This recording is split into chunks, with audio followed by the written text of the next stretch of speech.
A profecia das 2.300 tardes e manhãs e a purificação do santuário celestial a partir de 1844 constituem o núcleo doutrinário da Igreja Adventista do Sétimo Dia. É pelo estudo dessas profecias, em conexão com a mensagem dos três anjos, em Apocalipse 14, que a Igreja Adventista se identifica com o povo de Deus no livro do Apocalipse, que possui a seguinte mensagem para pregar: temei a Deus e dai-lhe glória, pois é chegada a hora do seu juízo. Agora, Deus se importa com o tempo? Ou ele age de improviso? Será que haveria um grande relógio celestial, onde os principais eventos do plano da salvação já estão previamente definidos com um dia e uma hora acertados? Esse é o propósito do vídeo de hoje. Eu gostaria de mostrar a vocês que a profecia das 70 semanas e as 2.300 tardes e manhãs possuem uma convergência interna incrível. Os eventos estão entrelaçados por uma precisão matemática que nos diz, que dão prova de que existe um Criador, existe um arquiteto celestial que controla os tempos e as estações.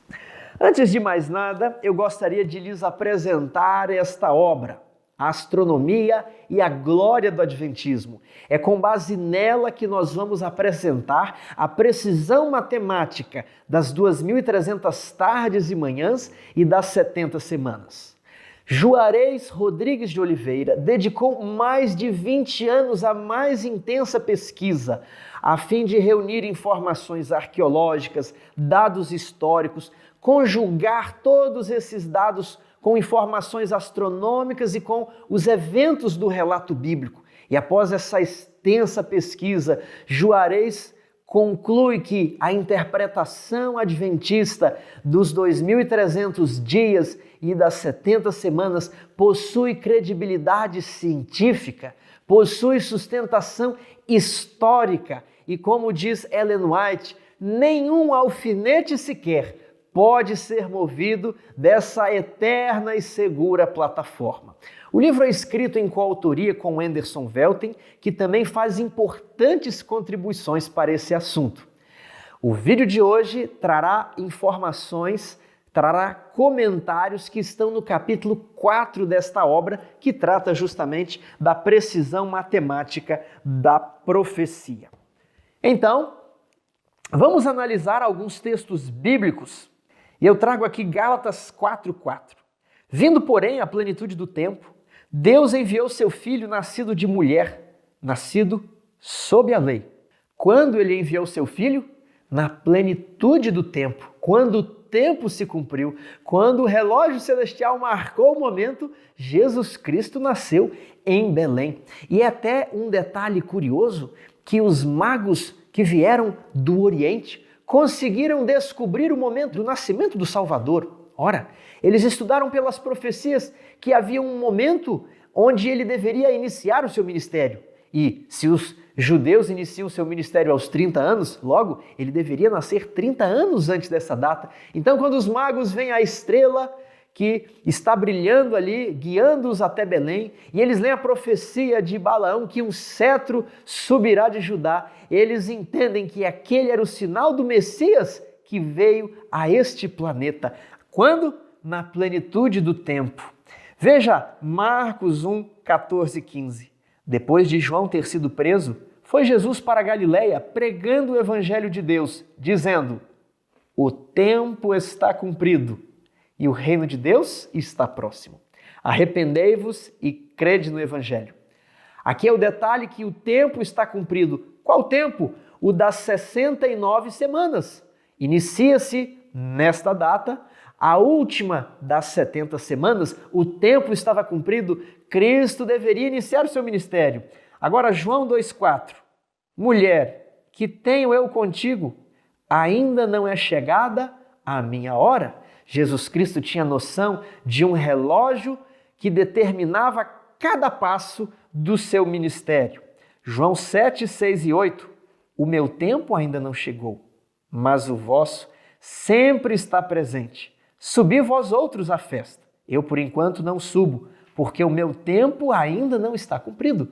Jesus sabia que haveria um momento dele se manifestar publicamente. Agora, Lucas 9,51.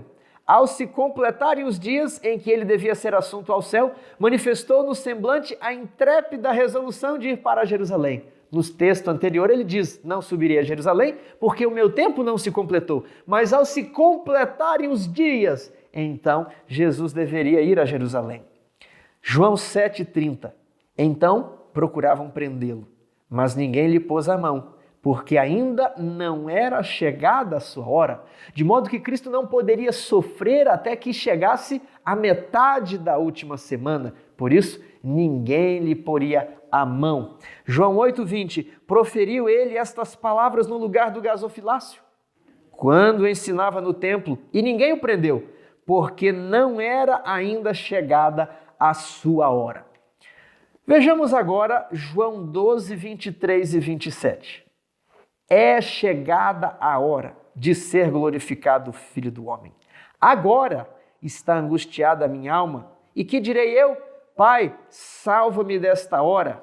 Mas, precisamente, com este propósito, vim para esta hora. Jesus reconhecia que havia um cronograma para o seu ministério e ele procurava seguir cada passo desse cronograma.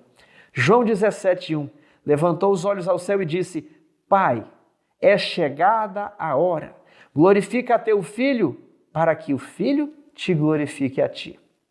Hebreus 9,26 nos diz, agora, porém, ao se cumprirem os tempos, se manifestou uma vez por todas para aniquilar pelo sacrifício de si mesmo o pecado. Havia um tempo específico para Jesus vir a essa terra e este era um sinal indicativo da sua messianidade. E aqueles que estivessem atentos a esse sinal saberiam identificar corretamente quem era o Messias. Vejamos Mateus 8,29. Que temos nós contigo, ó Filho de Deus? Vieste aqui atormentar-nos antes do tempo? Até mesmo os demônios que estavam naquele homem conheciam os tempos e as estações e disseram: Jesus, o tempo ainda não está cumprido, você não pode nos expulsar, você está nos atormentando antes do tempo. Que interessante, até os demônios conhecem o tempo. Será que não deveríamos nós também estudar as profecias e conhecer um pouco mais da precisão do relógio celestial? Apocalipse 14, 6 e 7. A primeira mensagem angélica diz: Vi outro anjo voando pelo meio do céu, tendo um evangelho eterno, dizendo em grande voz: Temei a Deus e dai-lhe glória, pois é chegada a hora do seu juízo. O livro de Apocalipse apresenta um povo que prega um tempo exato para o início do juízo celestial. E a Igreja Adventista do Sétimo Dia, ao pregar a firme crença na data de outubro de 1844, se identifica com esse povo, se identifica como os legítimos representantes de Cristo nessa terra, o povo remanescente de Deus, que tem por missão pregar as 3 mensagens angélicas antes da volta de Jesus, a fim de que o mundo seja advertido deste grande acontecimento. Vejamos agora como funciona o relógio celestial. Vamos aprender como é que Deus marca o tempo. Em Gênesis 1, verso 14, está escrito: Haja luzeiros no firmamento dos céus, para fazerem separação entre o dia e a noite, e sejam eles para sinais das estações, para dias e anos. Ora, os astros têm um propósito, quais são? Marcar estações, dias e anos. Vejamos Gênesis 1,16. Fez Deus os 2 grandes luzeiros, o maior para governar o dia e o menor para governar a noite. Quem é o luzeiro maior? O sol? Quem é o luzeiro menor? A lua. O sol está presente de dia e a lua é vista de maneira especial à noite. Estes dois astros devem governar os tempos e as estações. Veja Salmo 104:19. Fez a lua para marcar o tempo, e o sol conhece a hora do seu ocaso.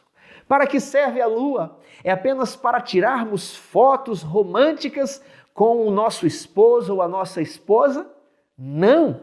Deus fez a lua com um propósito especial, marcar o tempo. O sol tem o objetivo de marcar o tempo. Cada manhã ele nasce, cada tarde ele marca a virada do dia para a noite, o pôr do sol. Então, o sol e a lua são os ponteiros do relógio celestial e precisamos entender um pouco mais. Veja essa imagem. Nós temos ao centro o sol amarelo, depois a terra azul e a lua com uma cor cinzenta. A elipse maior, ela demonstra o caminho que a Terra faz em torno do Sol.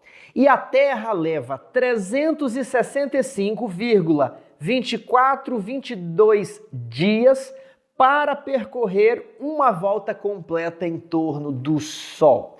Nós chamamos esse período de ano solar. 365,2422 dias. Já a Lua leva 29,53059 dias para dar uma volta em torno da Terra. Nós chamamos esse período de mês lunar.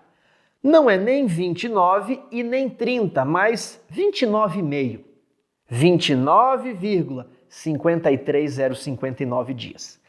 Podemos falar 29 dias e meio? Podemos, mas para fins desse estudo, nós precisamos trabalhar com as casas após a vírgula, pois queremos e buscamos a precisão dos ponteiros do grande relógio celestial. Então memorize, o ano solar possui 365,2422 dias e o mês lunar 29,53059 dias. Agora, observe esse movimento, que é o movimento da Terra em torno do Sol. Com base apenas nesse movimento, nós temos o calendário solar. Exemplo do calendário solar, o calendário gregoriano que nós seguimos. Ali o ano possui 365 dias e algumas vezes 366, o famoso ano bissexto. Sabe aquele 24,22 dias? Após 4 anos, ele acumula e se torna um dia. Então, colocamos mais um dia no ano, um ano com 366 dias. No calendário solar, os meses são fixos de 30 ou 31 dias. Eles são previamente estabelecidos. Você sabe quais são os meses de 30, os de 31 e o mês de fevereiro, que possui ou 28 ou 29 dias. Agora, observe essa outra imagem. Nós temos aqui não apenas a Terra girando em volta do Sol, mas temos também a Lua girando em torno da Terra. Nós temos dois movimentos. Com base nesses dois movimentos é que funciona o calendário lunisolar, lune de Lua, solar de Sol. Tiago, qual exemplo de calendário lunisolar nós temos? O calendário judaico. Nós temos então meses com 29 ou 30 dias. Tiago, por que os meses têm 29 ou 30 dias? Porque eles se baseiam no movimento que a Lua faz em torno da Terra. E a Lua não demora 29 dias e meio. Então, alguns meses serão com 29 dias e outros meses possuirão 30 dias. E não sabemos quais são os meses que têm 29 ou 30 dias, porque isso se altera em cada ano. Porque os meses estão atrelados ao ciclo da Lua. Quando a Lua aparece, aquele primeiro crescente surge no céu, é o primeiro dia do mês. E esse mês vai durar até a Lua nova, né? Quando vai surgir o primeiro crescente do próximo ciclo da Lua, a próxima volta que a Lua dá em torno da Terra. Aquele será o primeiro dia do segundo mês. Alguns meses, então, terão 29 dias, outros terão 30 dias. E o ano do calendário lunisolar possui 354 ou 383 dias. Puxa, agora eu não entendi. Eu entendi dos meses lunares, mas eu não entendi o ano nesse calendário. Por que um ano tem 354, o outro 383? É porque num calendário lunisolar você possui anos com 12 meses e anos com 13 meses. Tiago, por que um ano com 12 e um ano com 13? Vamos imaginar aqui o nosso calendário solar gregoriano. Vamos percorrer o espaço de um ano em nosso calendário. Então, saindo de 1º de janeiro de 2019 e após um ano, nós vamos chegar em 1º de janeiro de 2020. Fácil, simples. Por quê? Porque andamos 365 dias.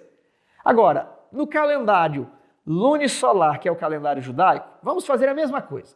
Vamos sair de 1º de Nissan de 2019 e após um ano, nós chegamos em 1º de Nissan de 2020. Tiago, os dois calendários são iguais. Nós saímos do 1º dia do 1º mês e após um ano chegamos no 1º dia do 1º mês do próximo ano. Negativo, eles não são iguais. Sabe por quê? Porque no calendário lunisolar nós percorremos apenas 354 dias. Para fins de comparação, vamos fazer de conta que o 1º de janeiro fosse equivalente ao 1º de Nissan. Isso não ocorre, viu? Só para fins de comparação.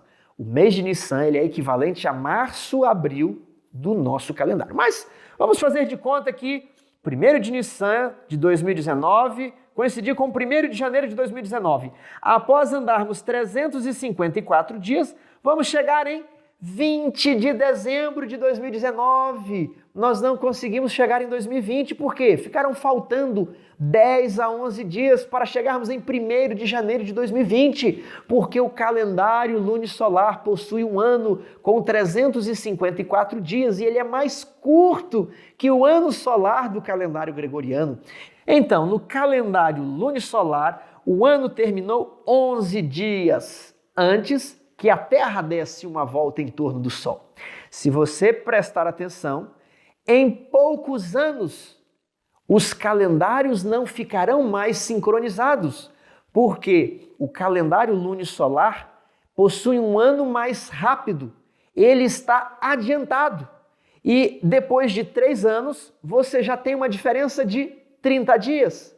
E mais alguns anos, você não terá o sincronismo das estações. Vai estar fazendo calor, mas você estará na estação inverno, porque a cada ano que se passou, perdiam-se, ou você fechava o ano com 11 dias antes que a Terra desse uma volta em torno do Sol. Então, como é que os judeus faziam para que o seu calendário lunisolar de 354 dias não ficasse fora de sincronia com o calendário solar de 365 dias? Veja essa imagem. A linha vermelha representa o período em que a cevada estava madura. A linha verde representa a quantidade de dias que possui o ano. Então, a linha verde está saindo ali na coluna 1 da linha vermelha e ela desce até um número, menos 10,87512. Isso é a quantidade de dias adiantado que está o calendário judaico após um ano, porque ele tem só 354 dias, um ano com 12 meses. Então, na coluna 2, eles adicionam o 13º mês. Então, como é o 13º mês adicionado, eles vão ficar agora 7,78035 dias atrasados em relação à linha vermelha. Aí o próximo ano, que é o 3º ano, eles só colocam 12 meses no calendário. Aí eles ficam menos 3 dias adiantados. Ano 4, eles também não colocam o 13º mês e vão ficar mais atrasados ainda, menos 13 dias, né? Longe da linha vermelha. Aí, agora no ano 5, eles colocam o 13º mês, depois só com 12, depois eles colocam 13 meses, depois você tem ano 8, só com 12 meses, ano 9, só com 12 meses, e aí você vai até um ciclo de 19 anos. Preste atenção nisso. Por que um ciclo de 19 anos? Porque após 19 anos, alguns anos com 12, outros anos com 13 meses, o Sol, a Terra e a Lua voltavam para o mesmo ponto de sincronia de 19 anos atrás. E você percebe que a linha verde, que na coluna 1 saiu da linha vermelha, ela faz o zigue-zague e só torna a coincidir o fim do ano com a linha vermelha após 19 anos. E existe apenas uma pequena sobra ali de 0,08685. Agora, veja essa animação. A Lua girando em torno da Terra, a Terra girando em torno do Sol. Nós chamamos isso aqui de ciclo dos 19 anos, ou seja, você tem esse movimento dos astros, e aí você vai contando os anos. A Terra deu uma volta em torno do Sol, um ano com 12 meses lunares. São aqueles meses de 29,53059 dias. Aí o ano ficou pequeno, o próximo ano com 13 meses. Depois um ano com 12, outro ano com 13, outro ano com 13, um ano com 12. Note que o sincronismo entre Sol, Lua e Terra só se repetirá no primeiro dia do ano após 19 anos. Então, o primeiro de Nissan só vai estar equiparado ao primeiro de Nissan de um outro ano novamente, né, levando em conta a posição de Sol, Lua e Terra, após 19 anos. Esse ciclo de 19 anos, a Terra, por óbvio, vai dar 19 voltas em redor do Sol. A Lua vai dar 235 voltas em torno da Terra. Memorizou? 19 voltas da Terra em torno do Sol e a Lua 235 voltas em torno da Terra. Após 19 anos, os astros retornam à posição original, com exceção de 2,0844 horas para mais. Sabendo isso, lembramos que o nosso ano solar tem 365,2422 dias e o mês lunar 29,53059 dias. E com base nesses números exatos, faremos o cálculo das profecias, levando em conta o movimento dos astros. Temos aqui a nossa linha do tempo, onde se passaram 490 anos, o período das 70 semanas. Vamos aqui destacar a última semana. Na metade dela, o Messias morre. Então, uma semana com 7 anos, né? Que são 7 dias proféticos, 7 anos literais. Dividida ao meio vai dar 3 anos e meio depois da cruz, 3 anos e meio antes da cruz. Se nós partirmos da cruz e voltarmos no tempo até o início das 70 semanas, nós vamos percorrer o quê? 486,5 anos. Ora, o período inteiro tem 490 anos. Eu tiro 3 anos e meio, eu tenho 486,5 anos. A cruz ocorreu no dia 15 de Nissan do ano 31 depois de Cristo. Era o dia dos pães asmos, o dia em que o Cordeiro Pascal era comido. Jesus padeceu na cruz. Então, partindo do dia 15 de Nissan e retornando 486,5 anos, nós vamos chegar em que mês do ano? 457 anos de Cristo. O ano é fácil de encontrar. A gente volta a 486,5 anos e nós vamos chegar em 457. Mas qual mês? Vamos aqui. 486,5 anos são iguais a 486 anos mais 6 meses. Voltando 6 meses de Nissan, que é o mês primeiro, chega-se a Tishri, que é o mês sétimo, ok? Se você está em janeiro e volta 6 meses, em que mês você chega? Qual o número do mês? Nós vamos chegar em julho. Olha, estou em janeiro e vou voltar um mês. Dezembro, novembro, outubro, setembro, agosto, julho. Julho é qual mês? Mês 7. Então, se Nissan é o primeiro mês e eu volto 6 meses, eu chego em Tishri, que é o mês 7. Agora, voltando 486 anos, chega-se a Tishri de 457 a.C. Então vamos tirar aqui essa dúvida e preencher por Tishri de 457. Ainda não sabemos o dia, é o que queremos descobrir agora. Vamos destacar esse período e vamos calcular o dia. 486,5 anos solares, que é o período da cruz até o início das 70 semanas, nós precisamos transformar esse período em dias. Então vamos lá, multiplicar tudo por 365,2422 dias. Tiago, por que não por 365 dias? Porque isso é o do calendário gregoriano. A Terra, na verdade, ela faz um ciclo de 365,2422 dias. É um número preciso. Vamos trabalhar com esse número preciso.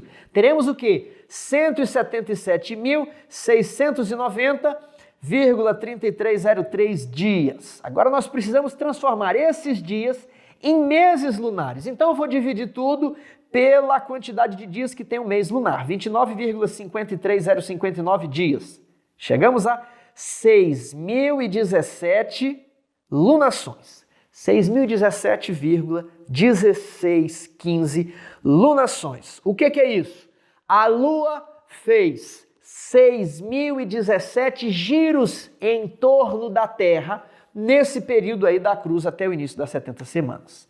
Então, se eu estou no dia 15 na cruz e eu vou voltar 6.017 meses lunares, quer dizer que eu cheguei aonde?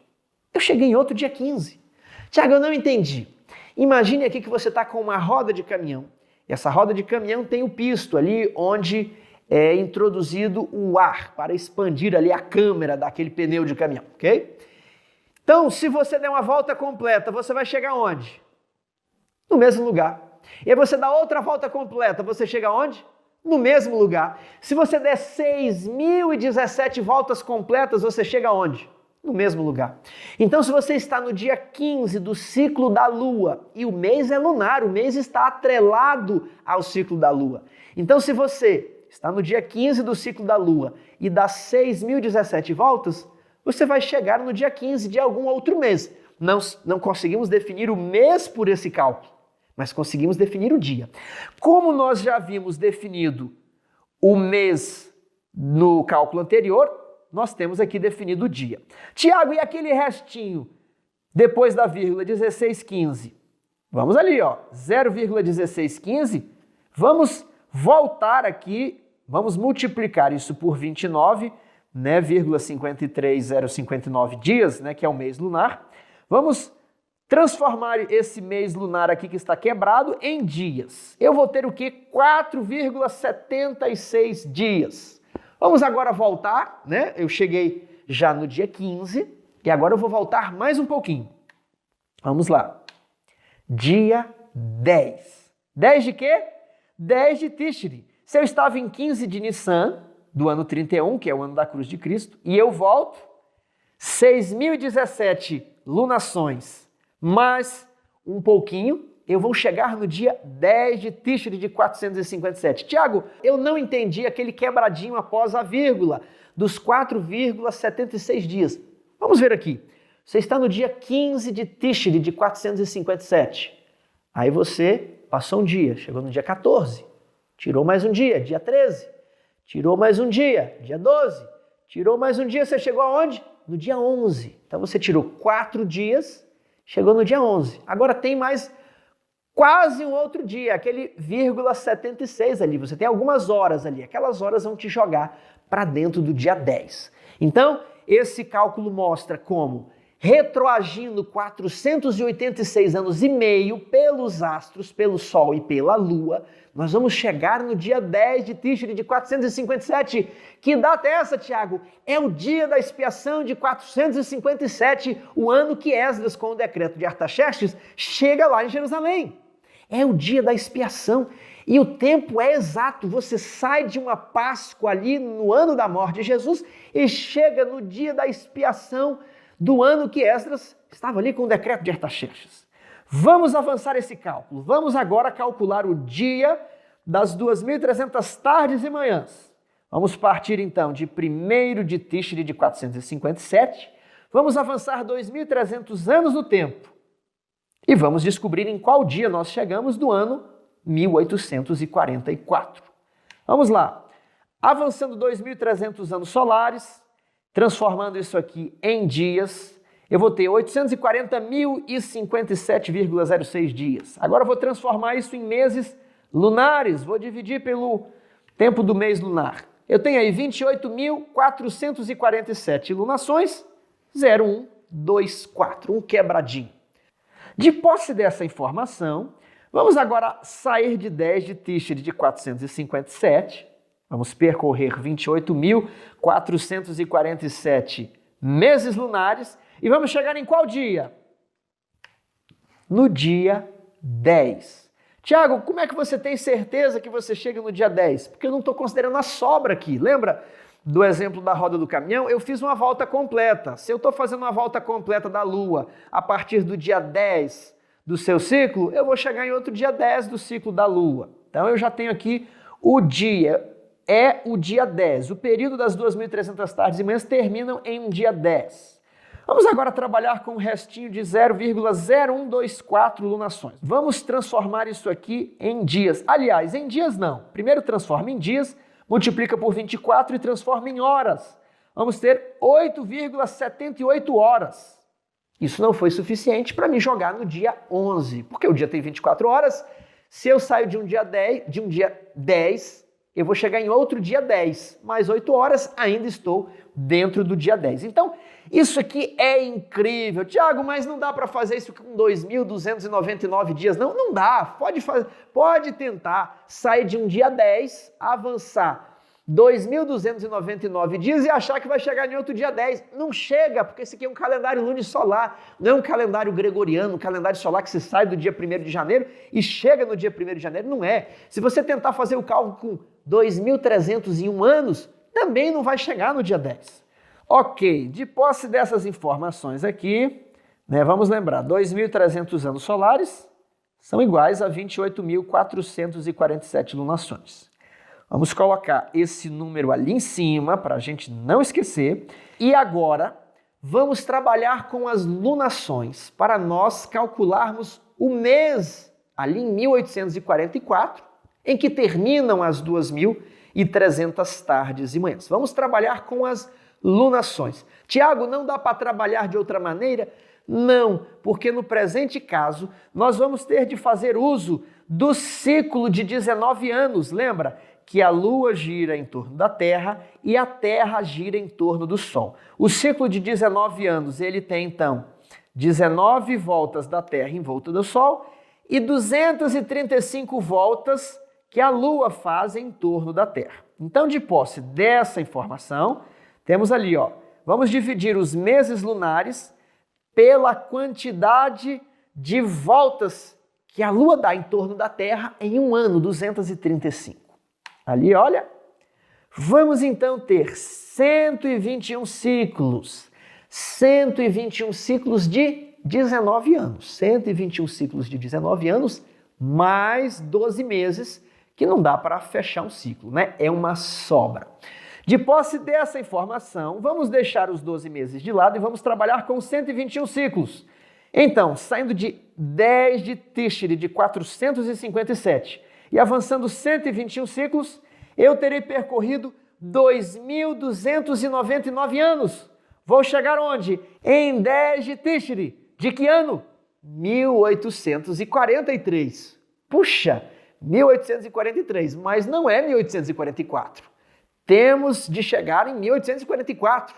Ah, Tiago, tem uma sobra de 12 meses. Ah, já sei, se eu colocar agora 12 meses a partir de 10 de Tíxeri de 1843, obviamente eu vou chegar em 10 de Tíxeri de 1844. Será? Vamos lá.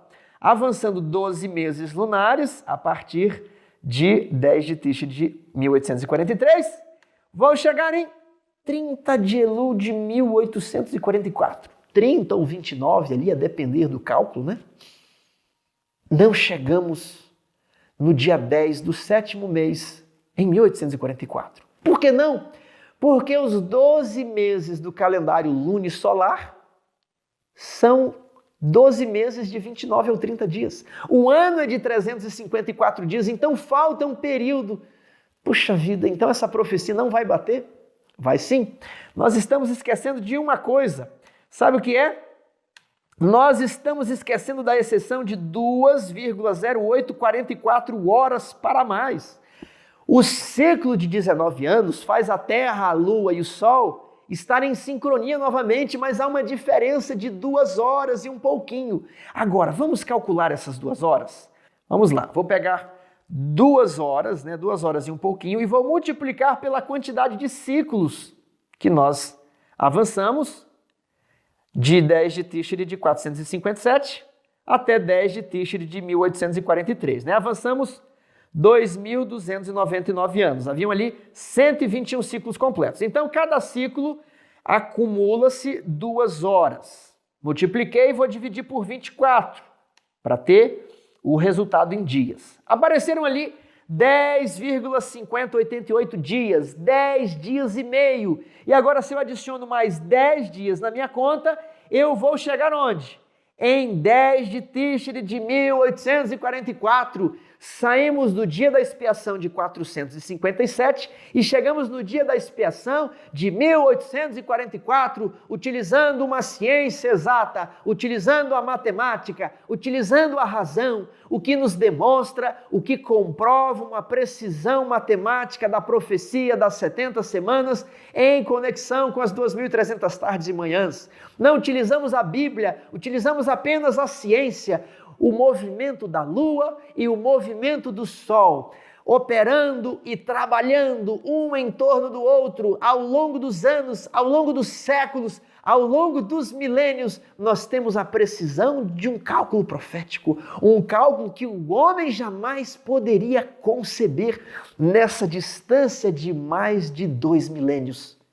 Ah, Tiago, e se eu fizer com outro ano? Tente aí, faça em casa, faça com algum outro ano. Você terá o ano de 2.300 dando certo. Faça com 2.295 anos, 2.305. Você não vai sair de um dia da expiação e chegar em outro dia da expiação. Isso aqui mostra que há um arquiteto por trás disso, há uma coerência interna que fortalece a interpretação adventista de Daniel capítulo 8 e do capítulo 9. Isso fortalece a fé do descrente, fortalece a fé daqueles que têm dificuldade para acreditar em Deus, porque temos aqui o livro de Daniel escrito séculos antes de Jesus, e você sai do dia da expiação do calendário judaico e cai numa Páscoa no ano em que Jesus foi crucificado. Você sai do dia da expiação, onde Esdras levou o decreto de Artaxerxes, avança 2.300 anos e cai em um dia da expiação também. Isso é algo maravilhoso, isso é algo incrível que apenas o Deus eterno pode ter concebido. Então, vamos tirar a nossa data incerta e colocar a data 10 de Tishri de 1844. Recapitulando, nós temos 6.017 lunações no período de 486,5 anos, que vai da cruz até 457 a.C. Calculando, nós saímos de 15 de Nissan do ano 31 e chegamos em 10 de Tishri de 457. Agora, avançando 2.300 anos, que são 28.447 lunações, que completam 121 ciclos mais 12 meses, nós chegamos em 10 de Tishri de 1844. Que coisa maravilhosa, que coisa incrível. Isso aqui nos deixa extasiados com a palavra de Deus. Agora, a pergunta que não quer calar. Nós vimos que as 2.300 tardes e manhãs terminam em 10 de Tishri de 1844. Tiago, mas o que isso significa em termos do nosso calendário gregoriano? 10 de Tishri corresponde a qual dia e a qual mês do nosso calendário de janeiro a dezembro em 1844? Primeiro detalhe que nós precisamos estabelecer aqui. Os dias na Bíblia eram contados de pôr do sol a pôr do sol. O calendário judaico funciona de pôr do sol a pôr do sol. Nós vemos lá nos Salmos que Deus colocou o sol para marcar o tempo. E o sol marca quando ele aparece e quando ele desaparece, de pôr do sol a pôr do sol. Mas o nosso calendário é de meia-noite a meia-noite. Então temos de lembrar desse detalhe para fazer a devida correspondência. Então, nós temos duas opções. Opção A, 10 de Tishri, em 1844, caiu entre o pôr do sol do dia 21 e o pôr do sol do dia 22. Ou, opção B, do pôr do sol do dia 22 ao pôr do sol de 23 de outubro de 1844. Você entendeu? Aqui nós não vamos fazer a correspondência de meia-noite a meia-noite com o nosso calendário. Estamos tomando por base o calendário judaico, que é de pôr do sol a pôr do sol. Vamos agora desenhar como que é o nosso calendário, de meia-noite a meia-noite. Temos ali o dia 21, o dia 22, o dia 23.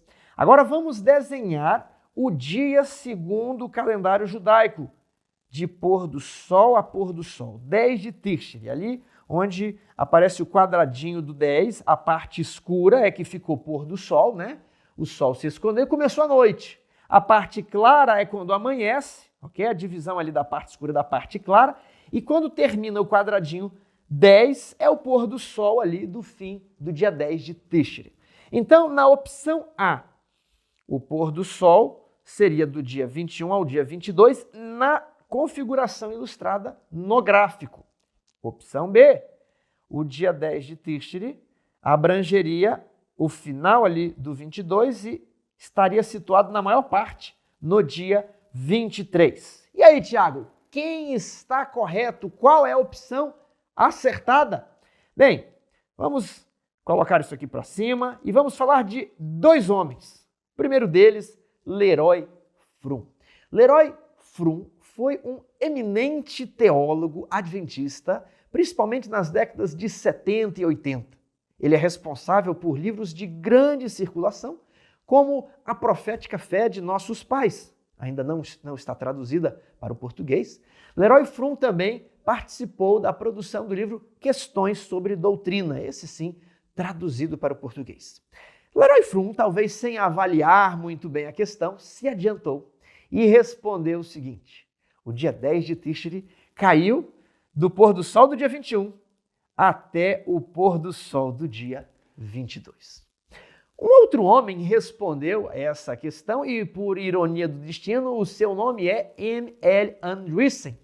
Ele avaliou, foi mais cauteloso, ponderou um pouco mais de tempo e ele disse que o dia 10 de Tishri vai do pôr do sol do dia 22 ao pôr do sol do dia 23. Tiago, qual dos dois homens está certo? Qual é a opção correta?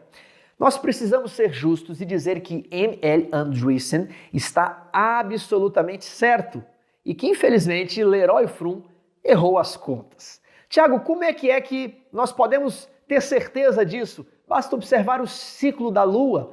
A Lua inicia com o primeiro crescente. Quando ela se torna visível no céu, então você conta o dia 1 do ciclo. O dia 10 de Tishri, o dia da expiação, é o dia 10 depois que a Lua se tornou visível. Então basta você localizar a Lua ali que inicia o mês, que vai cair em cima de outubro. Essa Lua nova está no início de outubro.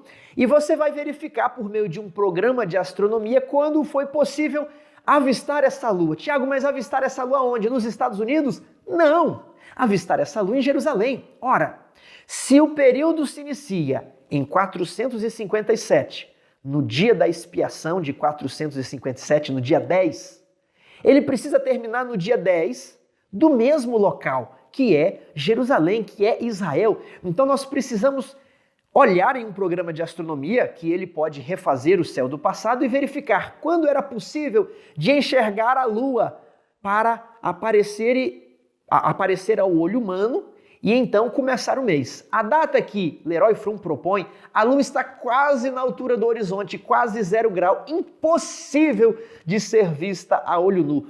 Um recordista com binóculo vai ver uma Lua apenas a 7 graus de altitude, mas a Lua de Leroy Frum estava muito baixa, então é impossível começar o mês de Tishri na data que Leroy Frum estava propondo. Então não tem como o dia 10 cair no pôr do sol do dia 21 ao pôr do sol do dia 22.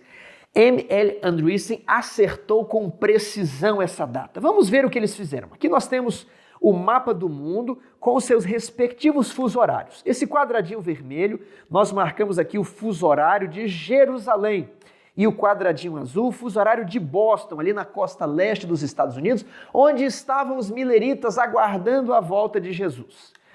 Temos aqui o dia 22 e 23, né, do nosso calendário, de meia-noite a meia-noite, E ali sendo representado no calendário judaico o dia 10 de Tishri, do pôr do sol do dia 22 ao pôr do sol do dia 23, no respectivo fuso horário de Jerusalém.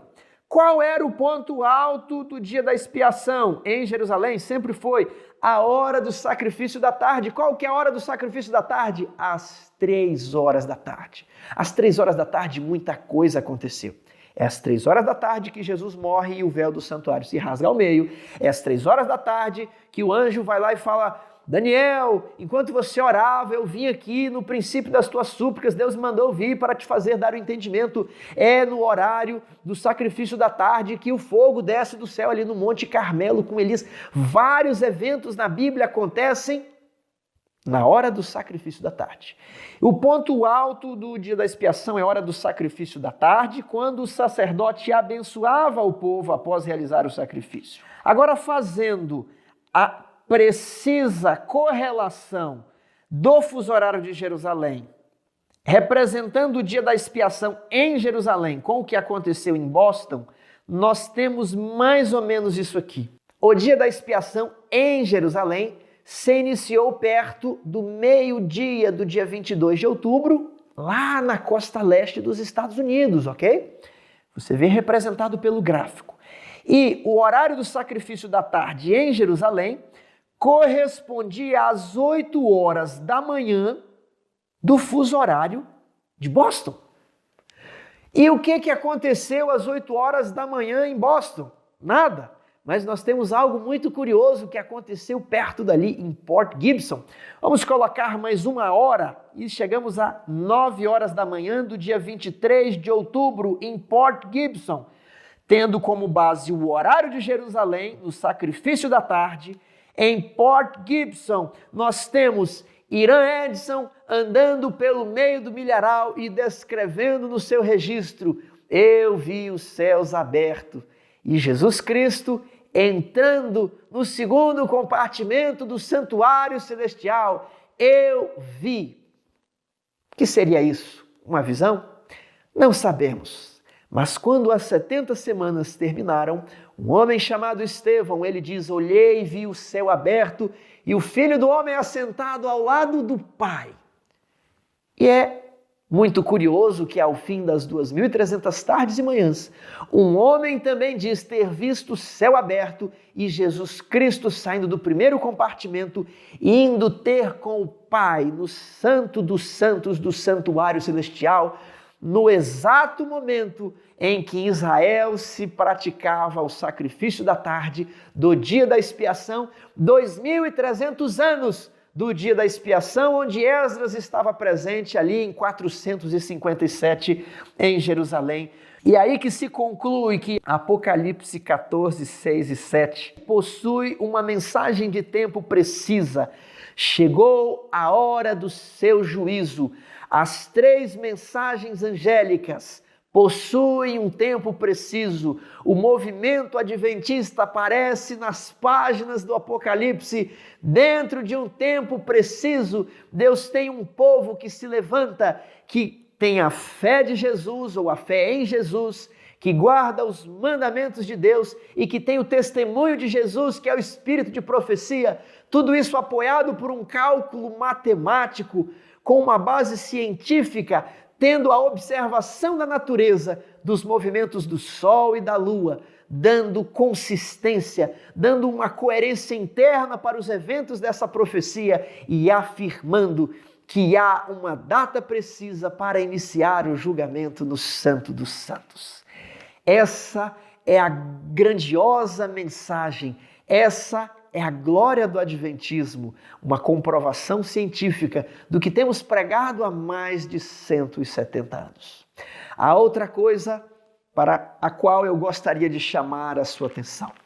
Em Jeremias capítulo 31, nós temos a promessa de que o Senhor faria um novo concerto com o seu povo, um concerto eterno que não teria fim. No verso 31 do capítulo 31 de Jeremias, ele diz: eis vem dias, diz o Senhor, que firmarei nova aliança com a casa de Israel e com a casa de Judá. No verso Nos versos seguintes ele diz: não conforme a aliança que fiz com eles quando os tirei da mão do Egito, não. Nessa aliança haverá graça, porque, verso 33, na mente lhes imprimirei as minhas leis e também no coração eu as inscreverei. Eu serei o seu Deus e eles serão meu povo. A lei estará na mente e no coração do meu povo. E o verso 34 diz: pois perdoarei as suas iniquidades e dos seus pecados jamais me lembrarei.